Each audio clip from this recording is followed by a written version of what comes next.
Teres nail দেখতে অনেকটা এইরকম ধরনের, অর্থাৎ নখটি অন্যান্যদের নখের তুলনায় একটু ফ্যাকাসে বা সাদা বর্ণের হয়ে থাকে এবং নখের ওপরের দিকে একটি লাল রঙের বা বাদামি রঙের বা আপনার হালকা গোলাপি রঙের একটি কার্ভ স্পট দেখতে পাওয়া যায়। দেখুন, এই টেরিস নেল সচরাচর আপনার বয়স বৃদ্ধির সাথে সাথে, অর্থাৎ আপনার বয়স যদি 70 ক্রস করে গেছে, সেক্ষেত্রে এই টেরিস নেলের সমস্যা দেখতে পাওয়া যেতে পারে।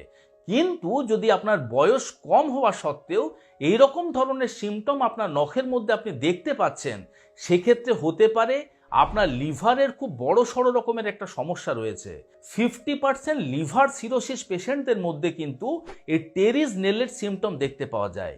এছাড়া যদি আপনার গুরুতর কোনো হার্টের সমস্যা থেকে থাকে, কিডনি ফেলিওরের মতন সমস্যা হয়, ভাইরাল হেপাটাইটিসের মতন সমস্যা হয়, তাদের মধ্যেও কিন্তু এরকম ধরনের টেরিস নেলের সিমটম দেখতে পাওয়া যেতে পারে। আবার মনে করুন আপনি খেয়াল করছেন কিছুদিন ধরে আপনার নখগুলি ধীরে ধীরে ব্লু কালারের বা নীল রং ধারণ করছে, সেটিকে মেডিকেল সায়েন্সের ভাষাতে বলা হয় সাইনোসিস।